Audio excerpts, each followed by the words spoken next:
welcome back to Shannon's Plants Planting Time. How are you today? Hope you are doing well. Well, today I was looking around my plant room. Actually tonight, it's 3 o'clock in the morning and I couldn't sleep. But anyway, nonetheless, I was still looking around the plant room.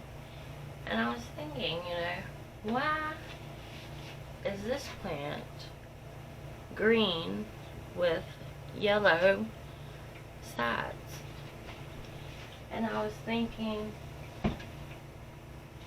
why is this Stromanthe Trio Star got green and this maroon and fuchsia color?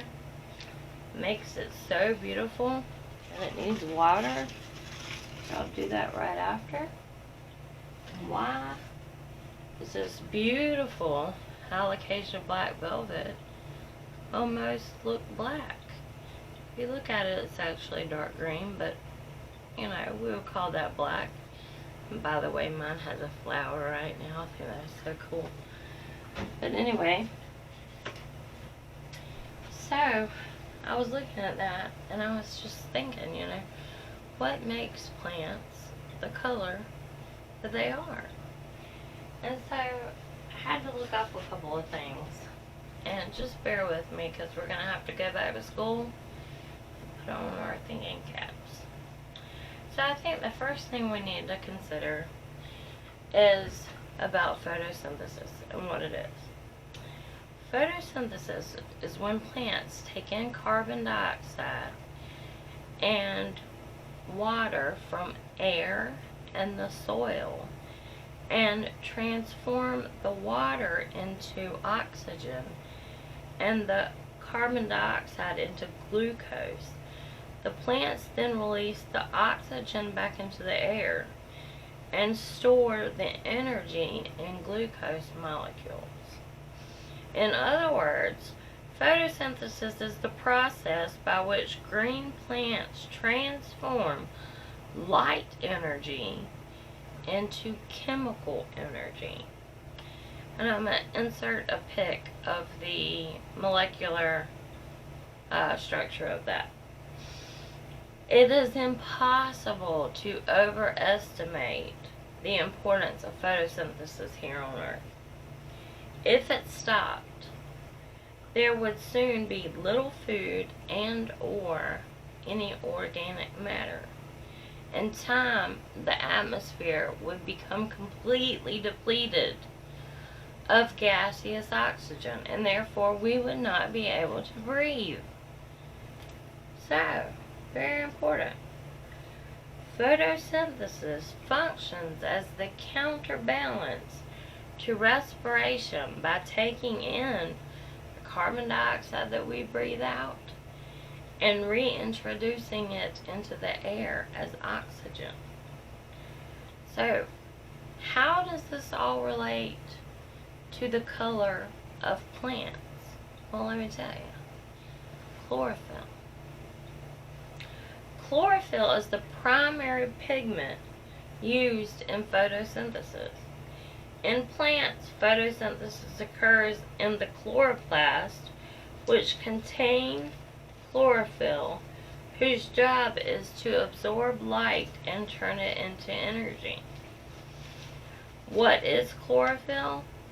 Any of several green pigments essential in photosynthesis, allowing plants to absorb energy. And how does chlorophyll play a role in photosynthesis? Chlorophyll's job in a plant is to absorb light. Then that energy is transferred into two kinds of energy storing molecules. Through photosynthesis, the plant uses the stored energy to convert carbon dioxide and water into glucose. So, why are plants green? Firstly, we have to talk about pigments. Pigments are molecules that bestow color onto plants. Pigments of different color absorb different wavelengths of light. So, I know I was taught in school that plants absorb all the colors of the spectrum, of the light spectrum, except for green, and they reflect that, and that is the reason they're green. Well, that is only half true, because plants are not always green, because they have pigments, many other pigments, other than chlorophyll. So, the new reason that plants are green is actually that chlorophyll just isn't reflected. It is rather caused by the plant's preferential absorption of blue and red light rather than green light. I don't know if that makes sense. Let me see if I can say it in a better way. It's not that they can't absorb the green light. It's that they prefer the blue and red light in the spectrum, thereby reflecting the green. And that is why they're not always green. So, what about different colored plants? Plants gain their colors from pigments within their cells. Plants with certain type of pigments may be red, think beets. Purple, think beets again, I guess. Yellow, think squash. Orange, think carrots, etc. Plant pigments are classified into 4 main categories: chlorophylls, anthocyanins, carotenoids, and betalains. Now your chlorophylls are green, so the plant would be green. Your anthocyanins are red, so that would reflect red or maroon or whatever. Carotenoids would reflect yellow, orange, or bright red. Betalains would reflect red and yellow. And some plants look black, like I showed you, that dark color, the black velvet, the alocasia black velvet, because it has more chlorophyll than other plants. Now, this led me to think about sunstressing plants.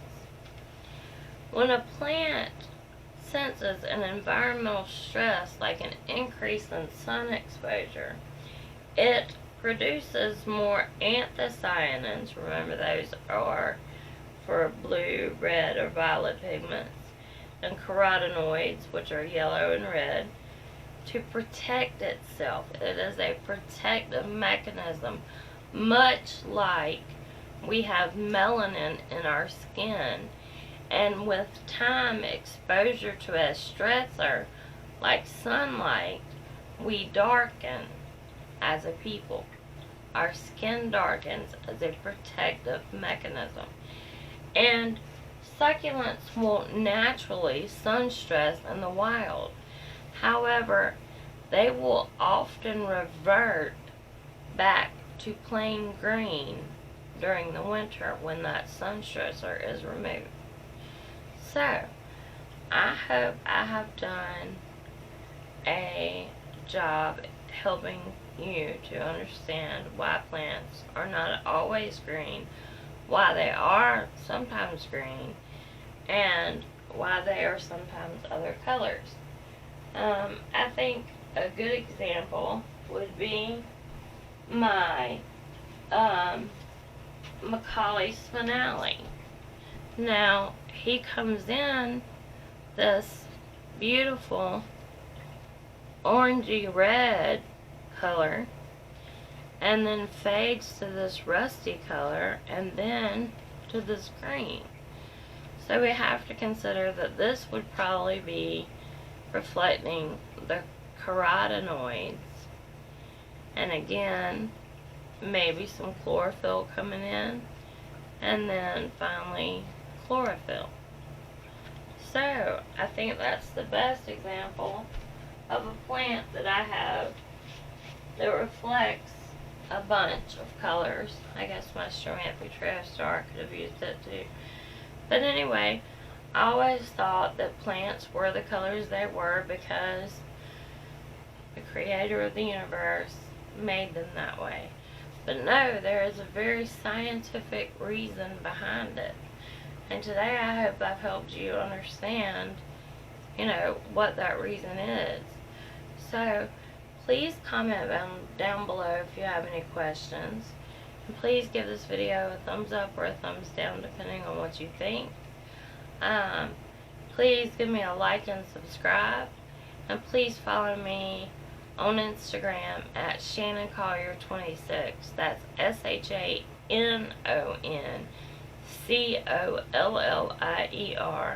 26. So anyway, I hope you have a good day. Or right now it's a good night. Hope you're in bed sleeping like a baby. And I hope to see you in the next houseplant video. Bye.